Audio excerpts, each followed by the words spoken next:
Hi, guys. As we are waiting, if you wouldn't mind, I know this whole session is about making accommodations or modifications for your kiddos that might have this listed in their IEPs.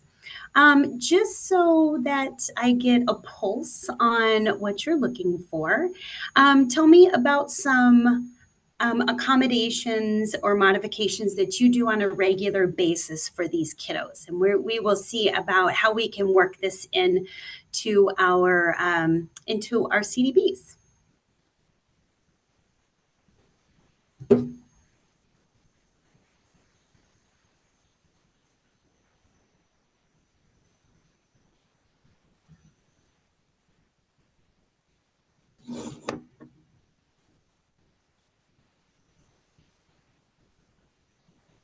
See, we're right at 4:15, ladies. Do you think we should go ahead and get started or wait another minute to allow some folks to join?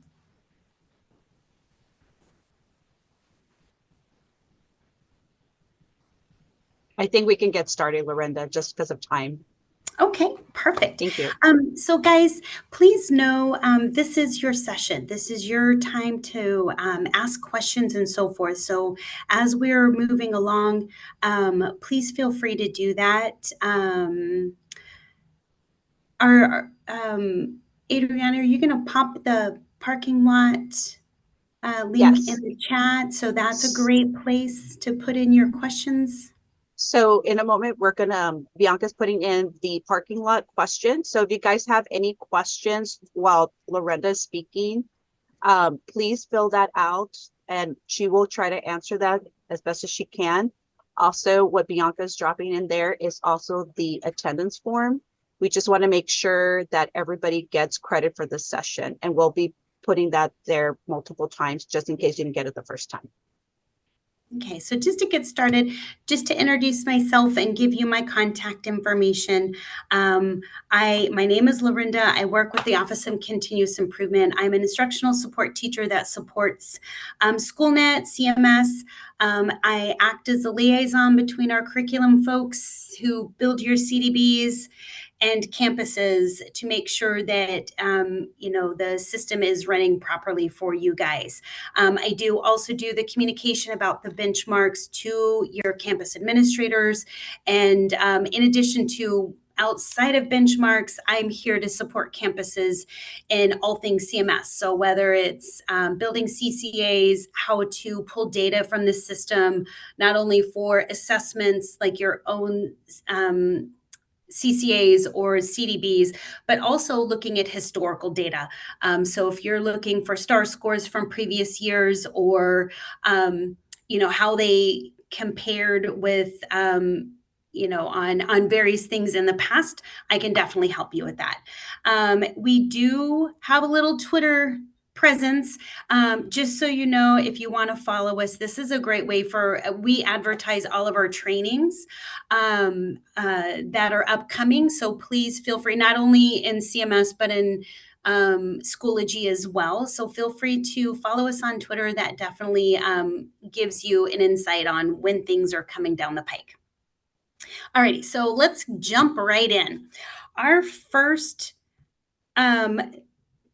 thing is to look at the CDB, and you're going to make a copy. So if you are not aware of how to find this information, I'm going to back out of my slides real quick, and I am going to go over here to the portal. Everyone should know about the hub. If you don't know about the hub, I want you to find your portal right now and find this little icon. It might be down towards the bottom of your portal, but please feel free to pull that right on up to the top row like I have mine. I use mine all the time. So if you're not familiar with this is your one-stop shop for all resources for the systems that teachers use. So there's SchoolNet, Schoology, Seesaw's our LMS for our babies. TAC is actually not ours, but we shared this space because we know teachers utilize TAC and we want them to be able to access their resources easily. Frontline, Panorama, Decision Ed, all of these systems are supported by our department. So for SchoolNet, Notice you have a few links here. Click here if you need assistance. That's for anything. You're building a CCA, you have questions about that, you want to know more about test security and ask questions. You are experiencing a glitch in the system because that never happens. You can report it here. Okay, we also have linked to training. Notice how there's a bar up here, a banner, this yellow banner. We are communicating our system status with you. So you're going to see SchoolNet, Schoology, Seesaw, all of these are operational. Our frontline system is apparently reports are being generated in Arabic. So there's that. So frontline is fixing that, but this is our way to communicate any known issues. But if you're experiencing issue and you come over here and this is green, you need to report it to us because oftentimes we're the ones to tell the vendors, hey, where there's an issue with the system. So please note that. But if you are looking up CDB information, you can easily do that by going to the support site. And I'm going to get out of preview mode. When you scroll down, you're going to see a whole section on district benchmarks. So please note, you're going to find yours under middle school. Here's your assessment timeline. Here are the benchmarks. So currently, you will see the social studies 6, 7, and advanced social studies are already scheduled. This is where you will get the test ID. Okay, so I'm going to go ahead and grab the test ID for social studies 6. And I'm going to come back over to my portal and I'm going to find that test in SchoolNet or CMS. So over under assessments, this is where I'm going to enter in that test ID. So I want you to realize, you're going to see the name of the test right here. So just remember that this is the actual benchmark. So what you are going to do for your accommodated kiddos and your modified kiddos is make a copy of this test. So notice you don't really see anything that allows you to do that, a button that allows you to do that that's visible. That's because it is kind of tucked away under this menu over to the right. So I'm going to copy a test. So notice how it automatically gives you the name of it and it says copy 2, copy 3, however many it is. This is where you might want to update the name of the test. So this is completely up to you how you want to do this. Some folks like going ahead and putting accommodated. Some folks don't like to do that because the kiddos see that title. And so they don't want them to really realize they're getting a different version of the test. It might be A, it could be B. However you want to title that is up to you, and that's fine. Okay, so this is where, and I'm for my purposes, guys, I'm gonna write delete after this. I have to do this because I have to clean up all of the tests that I create after I do a session. So I'm gonna write mine as delete. Obviously, you will name yours accordingly. That's all you really need to do. And all you're gonna do is just update the name, click generate test. And you are going to notice after this updates, you can see its little hamster wheeling here. You're going to notice you are now in your particular copy. This is where you can start making those changes. So I want to give you a little bit of update on what you can need to adhere to. So when you make a copy, your copy must follow these parameters. So all of the items have to remain in the same order. So question number 1 on your test is the same question on the accommodated or modified test. You have to keep the same number of items. So if you have a test that's 25, the unit assessment is 25, your copy must also have 25. You cannot reduce the number of items. There's some tricks that you can do to keep the same number of items. If you have a student that's modified, that their modification is that they have to have fewer problems on the test, There's a few things that you can do, but you have to keep the same number of items. And the third item is that you have to keep the same answer key. So, item number one on the unit assessment, if the correct answer is B, your test number one must also be B. So, the standard alignment, the number of items, the answer key all must be the same. Okay, does that make sense? So, this slide deck will be shared with you at the end of our session today. Please note that I do have a click sheet right here that walks you through the steps that I just showed you. Okay, so locating, making a copy, renaming, and there are some guidance. This is something that the SE department helped me with on this because I'm not SE certified. I can't speak to appropriateness of the SE modifications or accommodations. I can just tell you how to do that in the system. Okay. So there are some guidance. I do strongly recommend, if you have any questions around this area in terms of appropriateness of accommodations and modifications, please reach out either to your content IST or the spec ed department. They'll be happy to help you with that. Okay. And then things along the lines of text to speech, if you need to give some alternate text than what is being read aloud, you have some options with that. And once you have finished creating your accommodated and modified tests, you will have to schedule that to your courses that the kiddos are in so that it can be administered. And there's steps to how to do that as well. So I just kind of some basics of how to do that. I am going to pop over into our test that we just made a copy of. And I'm going to go ahead and edit items.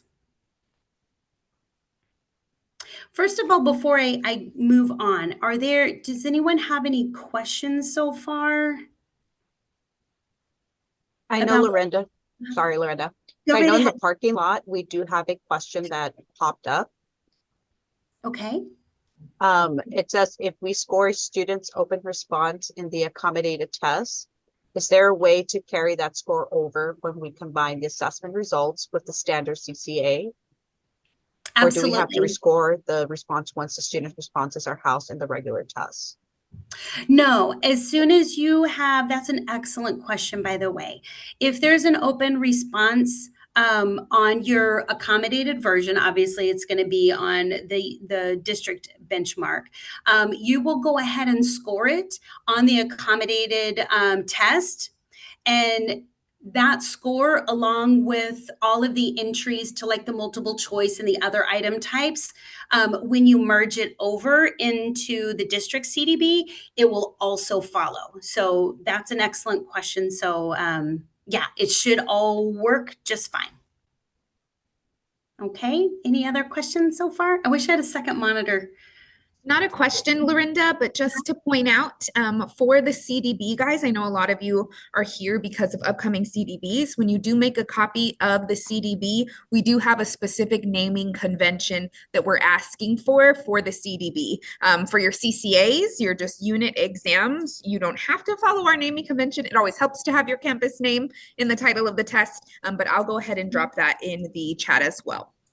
Good point. I do like to kind of piggyback on that. I've worked with a lot of campuses, a lot of teachers that are looking at comparing data from CCAs over the course of a year. And if you're pulling some custom reports, you're going to see every CCA in the district, which is incredible. So if you are not doing a naming convention, you'll see up here, this says Social Studies 6, right? I would definitely put your campus name in front of that. And then you can say SS6, your content and your grade level, just as a minimum standard naming convention. And then after that, you can name it whatever it is, whatever you're testing over.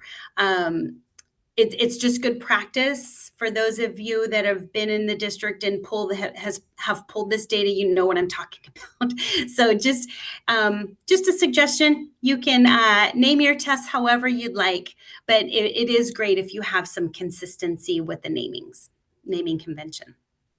All right, so the first thing I know I want to share with you is just some basics. I know that there are some accommodations, like I know that this is bold here, but let's say you have to do something where you have to bold and underline or even highlight. There are tools already built in that you can do that. One of the things that I want to share with you, and this is something I just learned myself recently, and I'm trying to see if there's a good. Okay, let's see. I want to share with you some content supports. I know that that's a big one that is a widely assigned accommodations. And let's say you want to give an accommodation for freedom so that when the student sees this word, it'll be hyperlinked and it'll open up a definition. Okay, so I'm just going to walk you through the steps of how to do that and also to how to link an image. And please note, this is a workaround. I wish SchoolNet had a built-in content support option, but they don't. It's something that I'm really pushing to have built in the system. It's just that they don't have it as of yet. And I want to make sure that if you want to provide these accommodations, that there is a workaround, okay? So remember, this is a workaround. It's not the ideal. So I'm going to, in order to get the definition, I'm going to go ahead and open up the dictionary. So Webster Dictionary. Okay, I'm going to open this up. And notice right here, the URL is merriam-webster.com, right? I'm going to go ahead and type in the word freedom. And notice the URL now updated. I'm going to snag this URL. I'm copying. So I'm doing Control C, or if you wanted to right click and copy, you can do that as well. So just know it's going to show the kiddos this right here. So I'm going to come back over to my test and I'm going to highlight the word freedom. Down on my toolbar, there is a link icon, a hyperlink. So I'm going to click that and I'm going to paste the URL here from the dictionary. Okay, I click save and notice how this word turned blue. I'm going to go ahead and let me save this real quick. This is item number 5. So let me show you what that looks like on the student's end. If you are not in the habit, if you're new at doing this, I highly recommend before you schedule a test, make sure that you're previewing this online in TestNav. This is going to show you exactly how the students are going to see and interact with the test. So it's always good practice for you to view your test before the students see this. And I know the ladies in the social studies department do that for your CDB. So please know theirs is good to go, but you might, if you're making some changes, you just might want to look at your changes that you did make. Okay, so I'm going to start questions now. This is where I highlighted, bolded, and underlined in that first one. But let me pop over here to number 5, where we added freedom. So notice how it's blue. If you wanted to add an underline or bold that for your kiddos to be able to see it a little bit better, you could. But when they click that, this is where they're going to see the definition. It is a little clunky. I wish there was a way we could resize this, but there's, the up, down, and the left, right scroll bars for them. There's not a way to reduce the size of the text within this opening this window here, but it is, like I said, a workaround. Okay, so that is how to put in like a definition. Let's see, let me back out of this. Let's see if I can find another one.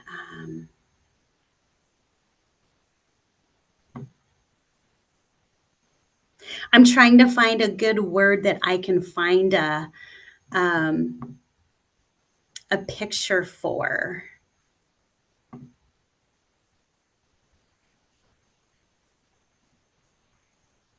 Physical geography. Okay, go ahead. Real quick, while you are looking for that, and if we are in secure tester, will that change the student's ability to do that? I don't believe so because it's all embedded within the system. They're not opening another tab. I will absolutely test this first thing tomorrow morning. Okay, cool. Thank you. Yes. Okay. So I mean, when I'm trying to look at it for a native tribe. Okay, let's say we're looking for a picture of a dam, right? So that maybe that is or even a terrace farming. That's a great one. So all I'm doing, I'm looking for a picture. I'm going to do a Google search for a picture. So I'm going to come over here, go into images. Notice how I'm at the preview level. I'm not clicking on the image. I'm not getting onto the site. I am just at the Google preview. And so this is a limitation because you are kind of restricted to what Google is offering. Okay, so let's say this is what I want to use as my image for terrace farming. I'm gonna put my cursor on that. I'm gonna right click to get the menu. Are y'all able to see the menu okay? Yes. Excellent. This is the magic button right there. Copy image address. So just like on the dictionary, when I got up to the URL, I copied the address for that definition. I am copying the address for this image. So now I'm going to pop back over here and I'm going to follow that same set of steps. I'm going to highlight the words. I'm going to come down here and click the link button. I'm going to do Control V to paste the image address that I just copied and I click save. Okay, that's all you have to do. And I'm going to click save. And let's preview this. This is number 11.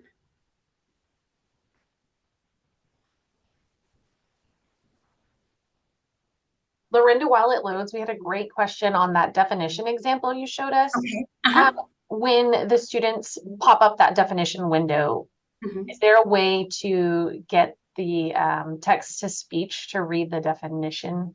Oh, that's an excellent question. I will test that as well. I honestly don't know, but I'm thinking not because that is like outside of the system.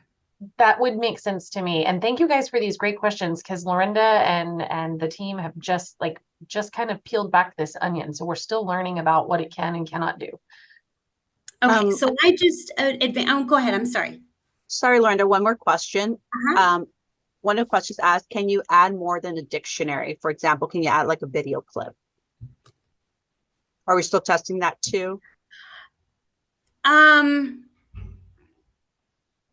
That is something that I have not been able to hyperlink as a content support.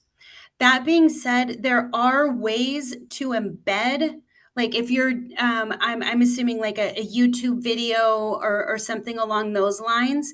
We have the ability to embed video within a passage. That's something I can show you. It's actually quite easy to do. If you have the embed code already, it's super easy. I don't know if that is going to be a solution for what you were wanting, but it's something that we can definitely explore. Thank you. So on this item, we did terrace farming. They click this button and there's the image. Again, like I said, I feel a little sketchy about doing it this way because we are kind of at the mercy of Google. And if for whatever reason this website changes that image or anything, it's now going to be broken. So I'm showing you there's a quick workaround, but there are just some little caveats that you need to be aware of. Okay, does that make sense? Let's see, what other kinds, I want to check the, I wish I would have brought my second monitor. I didn't, did not prepare. I want to check the chat to see what other kind of accommodations we have. Do you want me to drop the parking lot question for Lorinda? Oh, yeah, that'd be awesome. Actually, I have it open. Let me Okay, see. awesome. I know I'm sharing this. I'm sorry. I think we're fairly caught up in the parking lot, but you guys feel free, you know, if you want to unmute and ask a question, I think we can definitely handle that. Absolutely. Absolutely. Let's come back over here. Any other questions before we move on to kind of in regards to like on the within the system? So if let's use number 12 as an example. Let's say you're doing a modified test and you need to reduce the number of answer selections. So remember kind of the parameters that you have to follow. A is the correct answer. Obviously, A is going to be the correct answer on your test. If you need to come in and do a simpler vocabulary, make the text simpler, you can come in and do that. Let's see, I just adjust themselves to cope with their environment. You guys are the SE specialists. So let's see. They adapt to work with their surroundings. I'm not the best at rewording, and that probably isn't any simpler than what was there before. But I'm just showing you, you can change the verbiage. Just make sure you don't change the correct answer choice. If you need to eliminate any answer choices, let's say, I mean, this one, that one's, you know, pretty simple. Maybe this one's a little bit more complex. You want to just remove it altogether. You can utilize clicking the trash can and deleting it. So all the kiddos are going to see are A, B, and D. Okay. And that's okay that they're not going to see the letter C. Just let them know that's okay. We reduce the amount of answer choices for you. So just be aware of that. Or you can come in here and just say, okay, this is going to be C now. As long as A remains the same answer choice, you won't have any issues merging the data over. Okay. What else? Let's see. Highlights under bold, content support. I'm sorry, Lorinda, could we go back to that? I may have misunderstood before. I thought we would not delete any answer choices and just replace one of the answer choices with X. Is that not correct anymore? You actually have the option of doing either. Oh, I As long as, so one of the things, this is where I've seen the X. So in this particular test, you can see that there's 20 items. Let's say you need to reduce the amount. You cannot delete any of these items. Okay, so again, the same number of items, the same answer choices. But if a student requires fewer problems on a test than the original CDB, you could come in here and, well, this is kind of okay, so the answer to this is D. You can, and I don't know if this is the best choice or not. I have seen some teachers do this. They'll eliminate the entire question content and say, select D. And down here, they do X's. I think that is concerning for CDBs, Lorinda, is what I've heard, just because it'll skew your data so much. It does. It does. But I think where we're getting a bit confused is on the CDBs. For the merging data, we've always been told we had to put the X's in there for it to merge correctly so that the answer choices and the questions all stay the same. So is that not correct?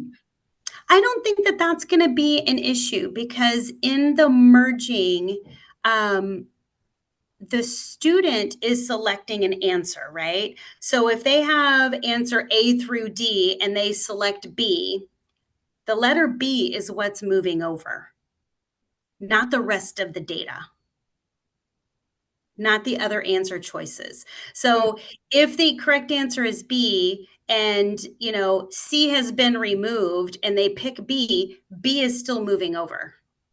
Interesting. So Okay. how about we do this? And I think this might kind of clarify that. So unless there's any other specific questions around, how to manipulate things in the system, I can definitely switch gears and show you the second part. So after your kiddos have taken the accommodated or modified version of the test, you do need to merge the data. So that's basically allows our folks at the district level to be able to monitor our spec ed population and how they're doing. Because when you make a copy of that test, it's now a campus test. It's no longer a district test. And unless they drill into each of your campuses, there's no way for them to be able to view your spec ed data. So Dr. Her message has been, as long as I've been in this position, that spec ed data needs to be merged in. Okay. So I'm going to show you, I created a couple of dummy tests to show you this. So here is my original, I'm calling this the NISD unit assessment. This is a sandbox site that I use, okay? You're gonna notice, I'm gonna swap over here to the item summary. We've got 4 questions. They're all worth 1 point. You can see that the correct answers are D, B, C, and J. If you have an open response, obviously you're gonna wanna score that open response before you merge the data. Okay, I've already made a copy of this. So on my copy, you're going to notice, let me just click modify real quick. I put in some basic, well, maybe I didn't. I thought I did. I thought I put in some, okay, so just some highlights to kind of show some directive. I might have even changed the verbiage a little bit to make it a little bit more simple. I did put in I'm not in preview mode, but I did put in a graphic to show biotic and abiotic factors. And again, I found a Google image that shared that. So if you needed to provide any kind of supports along the lines of, what are those references called? The kind of the organizers, you can give them a visual of that if you'd like. So basically what I want to share with you is this. So you can see that this is my accommodated version. I have one student that took this test, and you can see that that says, there's one. So your steps of doing this, the first thing you're going to do is export the results. This takes a moment to do. And you're going to see right here your test results. You can see the test ID is 146151, and that's what's over here. I'm going to go ahead and download this. This is actually a CSV, which is an Excel file. I'm going to go ahead and open this. So when you open this,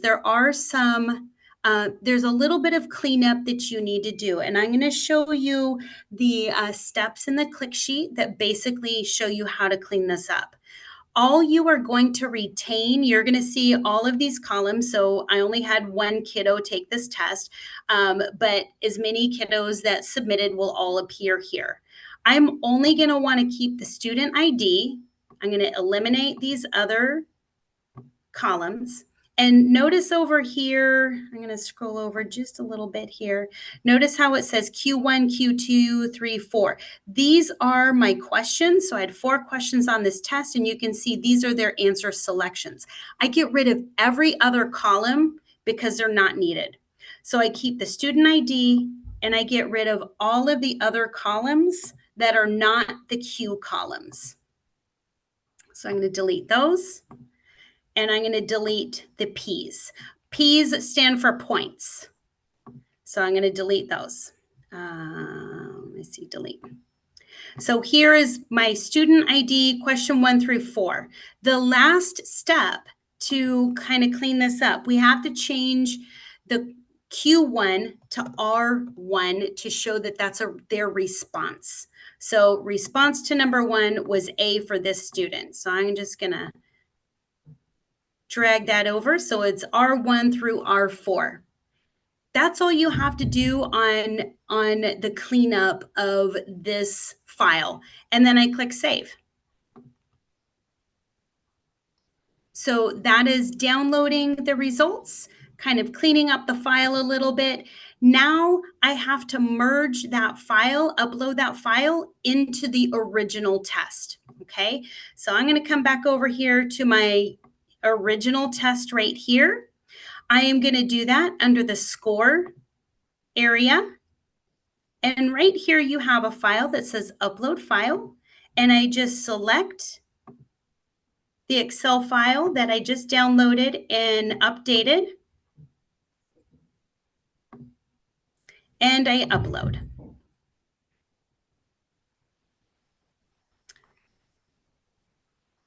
So right here, you will get a message saying your results have been uploaded successfully. 1 student were imported successfully. Okay, so obviously I only had 1 student, so everything moved over. If for any reason you get a different message, if it says that it wasn't imported successfully, it's probably because the data, the columns weren't all cleaned up in that file. So let me show you those steps just so that you're aware. So there's a click sheet on this slide that walks you through basically everything that I showed you. So you're going to export the test results.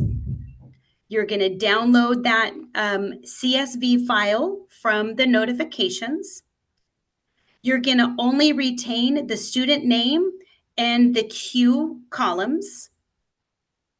You change the Q to R for each of those items, and you save it.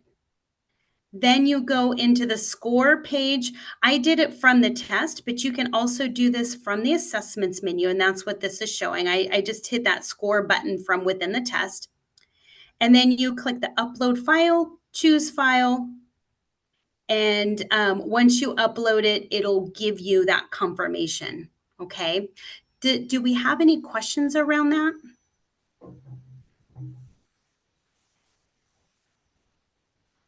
Go look I at ask the a real quick question. Yeah. We have these, if they're due the day the testing window closes. Mm-hmm. I'm just worried, like, what if I do it thinking I've gotten everybody and then I find out, oh yeah, I just had a kid finish. Will it cause a problem if I like import again? No, not at all. Because basically, when you export the results, it's exporting everyone that took that particular test. Even though you've already merged the other kids, it's going to merge again. And if there's not any, if you made any changes, it'll override what was uploaded previously, if that makes sense. But no, you shouldn't have any issues at all with that. Any other questions?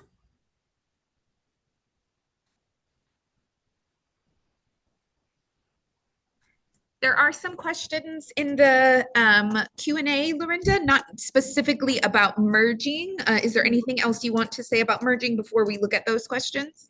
No, that's pretty much the process. I know Okay. it is an ask of downloading, but hopefully that's a simple, streamlined set of steps that allows you to get that data merged over. Okay, so let's. Okay. So the first question we have that we haven't answered, is there a speech to text feature for kids that get this for short answer responses, for example, co-writer?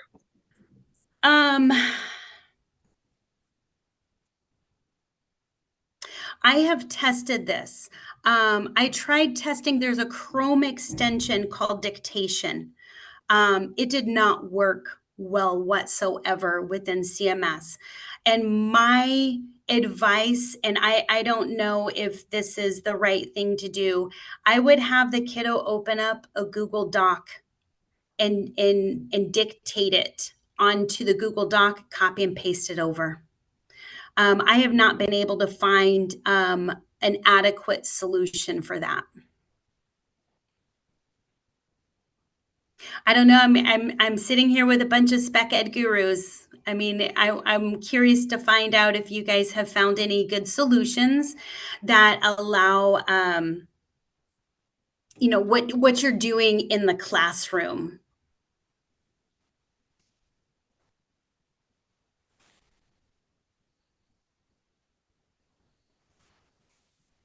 If anyone's interested, you can unmute and maybe give a good scenario, but that's what I as of right now, that's all I could kind of surmise is the best option.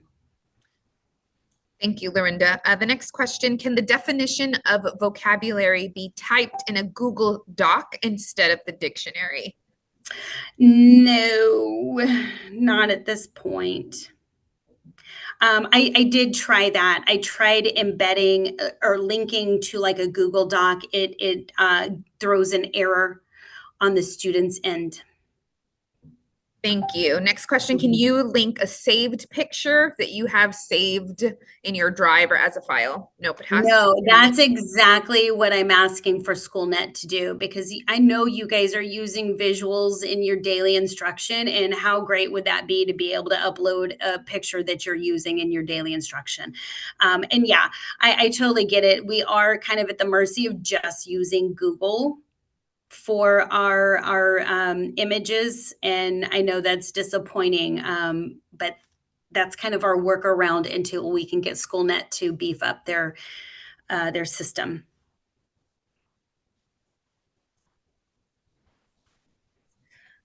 Lorinda, sorry, I'm hopping on Bianca's computer. Correct me if I'm wrong, but I think if that were the case, if there was just one image a teacher wanted to use, they could insert that image on the formula chart option on that item. It just wouldn't pop up. It wouldn't come up as a pop-up. It's kind of a tab on the side.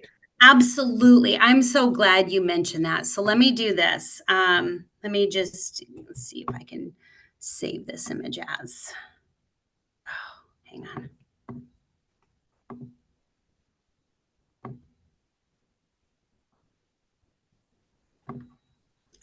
It's still, hang on. I'm gonna cheat. Watch me cheat.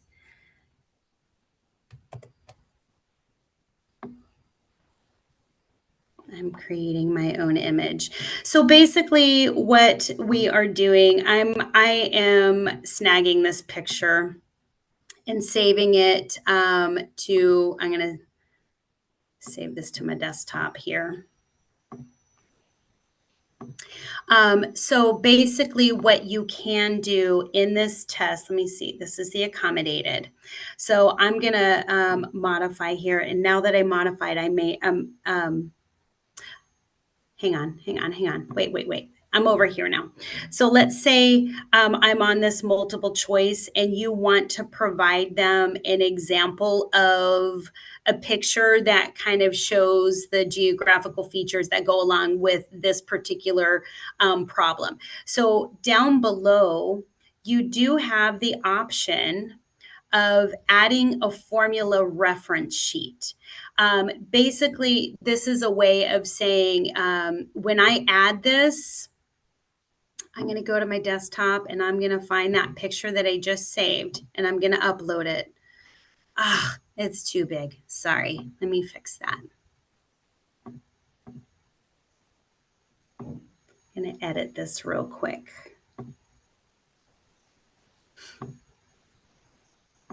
I'm actually glad that it was too big so that we all see exactly how to do this, because I bet there's some learning Oh, here. I love this. I love that Northside, like this happens all the time for hotspots. Your limit is 600 pixels. You just right click on the picture and click edit. It automatically opens in Paint.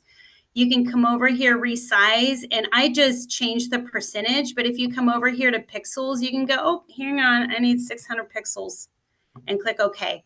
And that will automatically resize it for those hotspot images. All right, so I went ahead and resized this. Let me come back over here. Let me upload this again, see if it's small enough. Woo! All right, so I can see that this is now uploaded. It'll take PDFs, PNGs, JPEGs, so it will accept an image. So let me go ahead and click Save, and let me show you what that looks like on the student's end.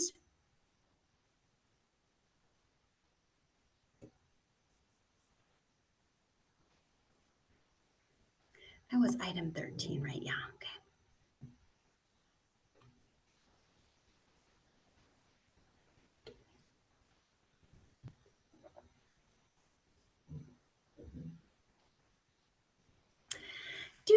Do.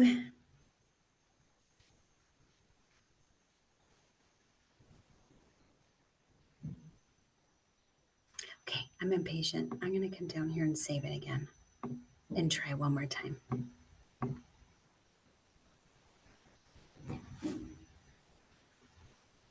I guess I need to not be impatient.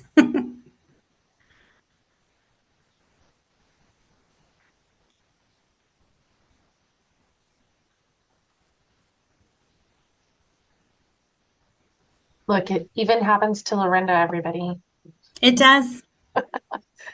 While It we does. wait, Lorinda, one question is if you have any examples in CMS that teachers could go into, like any tests that they could go into to see what's done. I do not.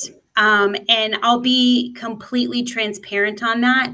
I am not qualified to make accommodations or modifications. I'm just kind of going by, actually, while this is going here, I do want to share with you. Where is it? Right here is some of the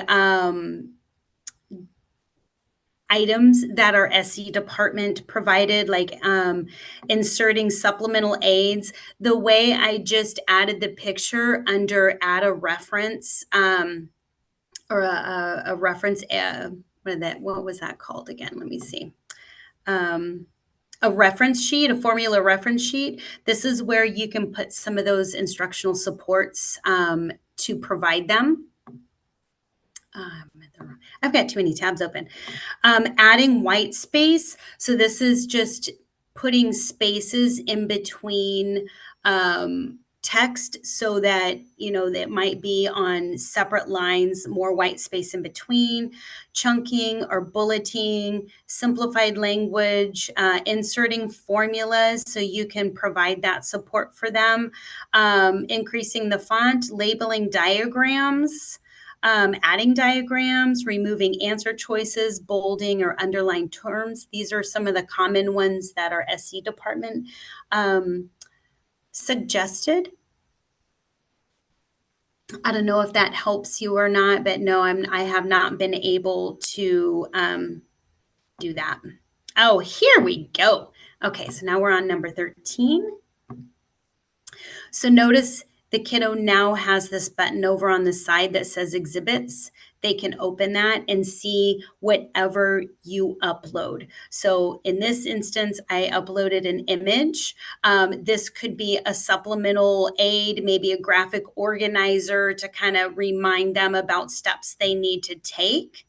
I'm really glad that you guys reminded me of that feature because that will definitely be a help. But notice how this is not available on this item. It's only on this item because that's where I uploaded it.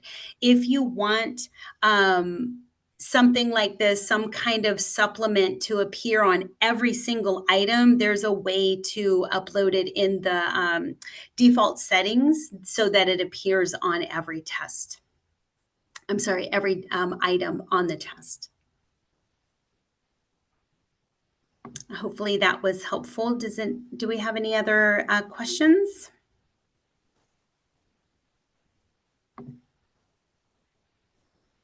I don't see any other questions on the Q&A. Does anybody have questions? Feel free to unmute or type them in the chat as well. Nope. Meanwhile, I'm adding in the chat our attendance Google form. It's also the email that we need to email you the recording, also the slideshow, and these parking lot questions if you want to take that back with you. And also, if you guys don't mind, the last slide in the slide deck is a reminder of our hub. We do have click sheets. The click sheets that are embedded in these slides are also on the hub, but also a feedback form. This is really for me. I am not T-test, but I still get evaluated, and I do have goals. One of my goals is to track all of the staff development that I do throughout the year, whether it's virtual like this, whether I go out to a campus because of a request, whether I do, we have self-paced courses that teachers can take, that kind of thing. I'm really trying to get a pulse on how teachers like to receive their PD. And basically, it's also going to allow me to kind of follow up with you on any questions that you currently have pending or would like help with in the future. So I'm giving a little plug. If you don't mind providing some feedback, I would be greatly appreciative of that. But I do want to back out. I want to go to the hub because if for whatever reason you cannot find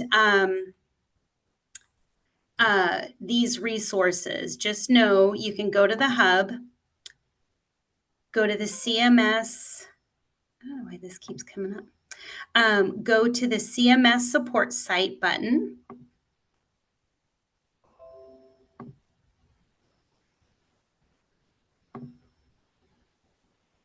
When you scroll down, this is going to be under assessments because we're creating assessments.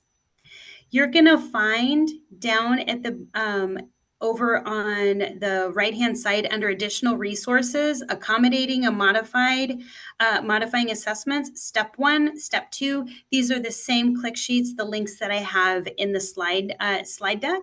So just know that they're also here for you to utilize as well.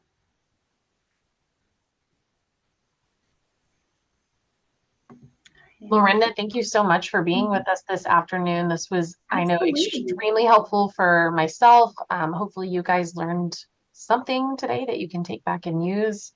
Absolutely. And I'm here if you've got questions along the way. I know that you guys don't administer your social studies benchmark until the week of the 30th. So if you've got questions about and please not the SE questions, you know, about appropriate accommodations or modifications. But if you have a question on the how-to within the system, please feel free to reach out. I'd be happy to assist you. Absolutely. And to that point, continue to reach out to your SE coordinators and your ESL coordinators for those specific questions. They, I'm sure, know far more than we could help you with regard to accommodations. Ladies, do you guys have anything else? Okay, well, we are so thankful for your attendance today. We will see you guys soon. Bye, guys.